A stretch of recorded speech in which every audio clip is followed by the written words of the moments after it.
ሰላም ሰላም በሬዎቼ ተሽጠዋል።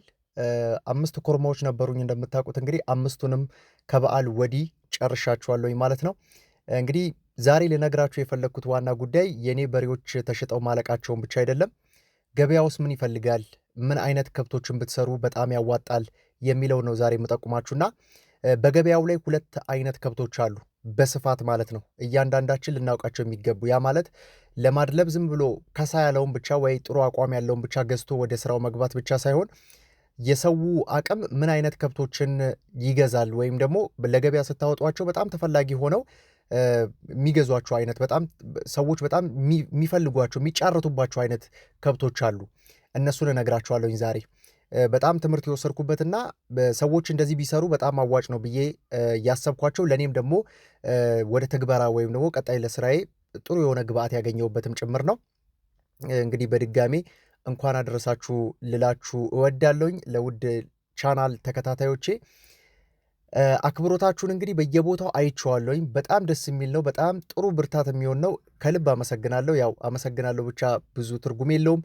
ለእናንተ የሚመጥን አይነት መረጃ ለስራው በጣም ጥሩ ግብአት የሚሆናችሁን መረጃ በተከታታይነት ወደ እናንተ አቀርባለሁኝ። ነገር ግን ከልብ አመሰግናለሁኝ። ዛሬ ወደ መጣሁበት ሀሳብ ልመለስላችሁ። ከታዘብኳቸውና በደንብ ለስራዬ ግብአት ይሆኑኛል ብዬ ካሰብኳቸው ነገሮች ነው የምጠቅስላችሁ። በዚህ በማድለብ ስርዓት ውስጥ ከዚህ ቀደም በተደጋጋሚ እንዳነሳሁላችሁ በ90 ቀን እናደርሳለን፣ በ120 ቀን እናደርሳለን ብዬ አስቀምጬላችኋለሁኝ። ያው አያያዛችን ደካማ ከሆነ ከዛም በላይ እንቆያለን በእርግጥ። ነገር ግን ደግሞ ከብቶችን የከሱ ከብቶችን ወይም ደግሞ እንደዚህ በጣም ሰውነታቸው የተጎዳ አይነት ከብቶችን ገዝተን ወደ ማድለቡ መግባት ብቻ ሳይሆን ገበያው ላይ ምን ይፈልጋል? ለምሳሌ እኔ በዚህ በዓል ላይ የሰዎች የመግዛት አቅም ተዳክሞ ሰዎች ወይፈኖችን በጣም ዝቅ ያሉ በሬዎችን አቋማቸው የወረዱ አይነት ከብቶችን ሲገዙ ተመልክቻለሁኝ እና የኔን ከብቶች ብዙ የደፈራቸው አልነበረም። አንደኛ ጥሩ ሰውነት ነበራቸው እንዳያችሁት ነው። አይደለም አንደኛውን ሁለተኛ ደረጃ ላይ ያሉ ከብቶችን እንኳን ሲሞክሯቸው አላየንም። ዋጋው በዝቶባቸው ሲሸሹ ነው እየታዩትና አብዛኛው አርቢዎች ለምሳሌ ከመጡት ከብቶች ውስጥ በጣም ሲሸጡ የነበሩ ከብቶች ምን አይነት ከብቶች ናቸው የሚለውን ላንሳላችሁ። ብዙ ሰዎች ተሻምተው የሚገዟቸው አይነት ከብቶች ደረጃ 2 የሚባሉ አይነት ከብቶች ናቸው። ደረጃ 2 ማለት እንግዲህ ደረጃ 1 የሚባለው እንግዲህ አልቆለት ልክ እንደ ከዚህ ቀደም ቪዲዮ ለቅቄላችኋለሁ። በጣም ግዙፍ የሆነ አይነት ከብት ኮርማ አሳይቻችኋለሁኝ እኔ በዚህ ከ5ቱ ከብቶች ውስጥ ማለት ነው። እንደነዚህ አይነት ከብቶችን ሳይሆን ሰው የሚፈልገው ወረድ ያሉ አይነት ከብቶችን ነው። እነዚህ ከብቶች በአግባቡ ከተሰራባቸው በየ2 ወሩ ለገበያ ማቅረብ የምትችሏቸው አይነት ከብቶች ናቸው ማለት ነው። እነዚህ ሁለተኛ ደረጃ። አንደኛ ደረጃ እንኳን 3 ወር ወይም ደግሞ 3 ወር ከ10 ቀን ከ15 ቀን በጣም በምርጥ በሚባል ሁኔታ ይደርሳል። ነገር ግን ደግሞ ሁለተኛ ደረጃዎችን የተጎዱትን ገዝታችሁ በ2 ወር ጊዜ ውስጥ ብታደርሷቸው ሰዎች በአቅማቸው ልክ ያገኛሉ ማለት ነው። እንደምታዩት እንግዲህ ይሄ የፋሲካ በዓል አብዛኞቹ ምንድን ያደረጉት ለቅርጫ ተብሎ የተገዙ ከብቶች ናቸው እንጂ ለሉካንዳ ቤቶች መጥቶ የተገዙ በጣም ትንሽ ናቸው። ያየዋቸውን በጣም ጥቂት የሚባሉ ናቸው ለሉካንዳ ታስበው ወይም ለስጋ ቤቶች ታስበው የተገዙት ማለት ነው። ነገር ግን አብዛኞቹ ከ95% በላይ የሚሆኑት ለቅርጫ የተጠቀሙባቸው ናቸውና ለቅርጫ የሚፈለጉ ከብቶች ሰዎቹ እንዳቅማቸው ለምሳሌ ለ8 ለ5 ለ7 ለ9 ሆኖ የሚገቡበት ግፋ ቢል እስከ 160 ሺህ ብር ሊሸጥ የሚችል አይነት ከብት ይሆናል ማለት ነው። ይሄ 160 ሺህ ብር 170 ሺህ ብር ገደማ የሚሸጡ ከብቶች ደረጃ 2 የሚባሉ አይነት ከብቶች ናቸው። እንደነዚህ አይነት ከብቶች እንግዲህ በ60 ቀን በጣም በምርጥ ሁኔታ ታደርሷቸዋላችሁ። ስለዚህ እንደነዚህ አይነት ከብቶችን መስራት ይጠበቅባቸዋል ማለት ነው።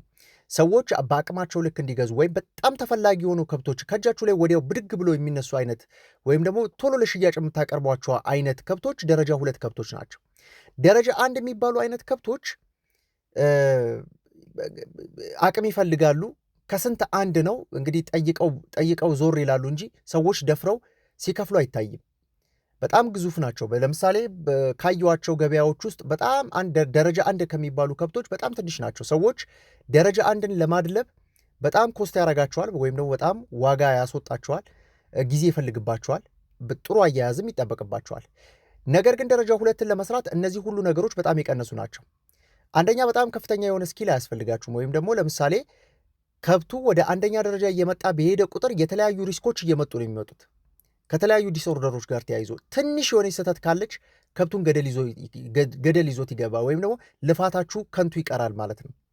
ስለዚህ በጣም ጥንቃቄ የተሞላበት አይነት አያያዝ። ለምሳሌ እኔ ደረጃ 1 ከብት ላይ የገጠመኝ አይነት ችግር ምንድን ነው? ዲስኦርደሩም በቃ በጣም እየተከታተልኩኝ ትሪት ሳደርገው ነበር።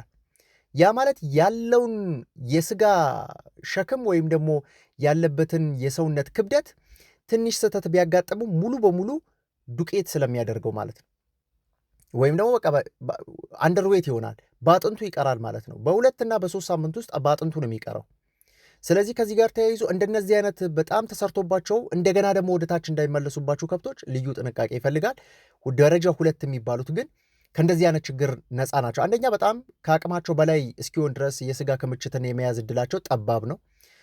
ስለዚህ ከዚህ ጋር ተያይዞ ማድረግ ከሚኖሩብን ነገሮች ውስጥ በተለይ ለበዓልን ጠብቃችሁ ለምትሰሩ ሰዎች ካላችሁ እኔ በጣም ሪከመንድ ማድረጋችሁ ካየዋቸው በጣም ካታዘብኳቸው ሰዎች በጣም ሲቸበችቧቸው ማለት ይቻላል በቃ ሲቸበችቡ የነበሩ አይነት ከብቶች ደረጃ 2 ከብቶች ናቸው። ሰዎች አቅም ስለሌላቸው በአቅማቸው ልክ ሊገዙ የሚችሉት ያንን ነው።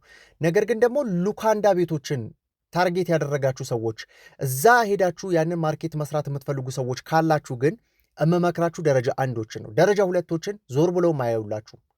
ስለዚህ መስራት ያሉብን አይነት የከብት አይነቶች ደረጃ 1 እና ደረጃ 2 ብለን ብንከፍላቸው ደረጃ 1ዶቹን ለስጋ ቤቶች፣ ለሉካንዳ ቤቶች እንዲሁም ደግሞ ደረጃ 2ቶችን ደግሞ ለቅርጫ ለገበያ የምታወጧቸው አይነት ለእንደዚህ ለዝግጅቶች የምታወጧቸው አይነት ከብቶች ናቸው ማለት ነው።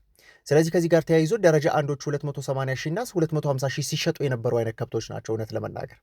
ስለዚህ ከዚህ ጋር ተያይዞ በጣም ጥሩ ትርፍ አላቸው። በጣም ጥሩ በቃ ጥቅጥቅ ያለ ሰውነት ያላቸው ናቸው።